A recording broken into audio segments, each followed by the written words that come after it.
మూడవ అధ్యాయం. పండుగ సమయాలలో ముస్లిములు ఏమి చేయాలి?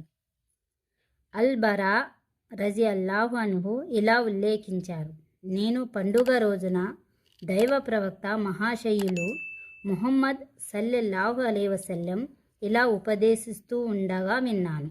ఆయన సల్లెల్లాహు అలైహి వసల్లం గారు ఇలా సెలవిచ్చారు, పండుగ రోజున మేము చేసే మొట్టమొదటి పని నమాజు చేయడం. తరువాత ఇళ్లకు తిరిగి వచ్చి బక్రీదు పండుగలో కుర్బానీ ఇస్తాము.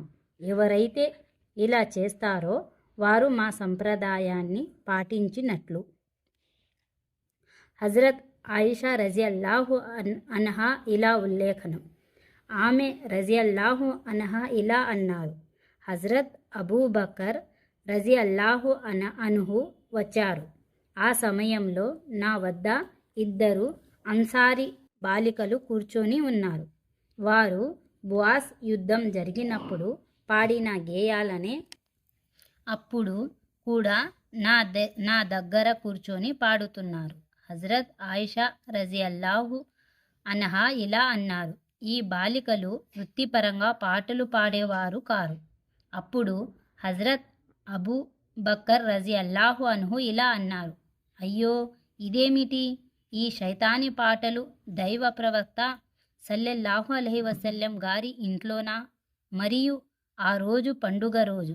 చివరకు దైవ ప్రవక్త మహాశయులు ముహమ్మద్ సల్లెల్లాహు అలైహి వసల్లం అబూబకర్ రజియల్లాహు అన్హుతో ఇలా అన్నారు, ఓ అబూబకర్, ప్రతి జాతిలో పండుగలు ఉంటాయి. ఈరోజు మన పండుగ.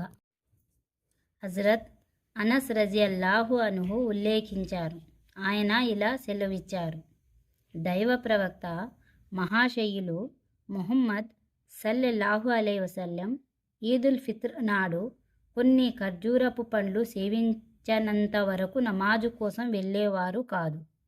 హజరత్ అనస్ రజియల్లాహు అన్హు గారే మరొక ఉల్లేఖనంలో ఇలా సెలవిచ్చారు, దైవ ప్రవక్త సల్లెల్లాహు అలైహి వసల్లం ఖర్జూరపు పండ్లను బేసి సంఖ్యలో తినేవారు.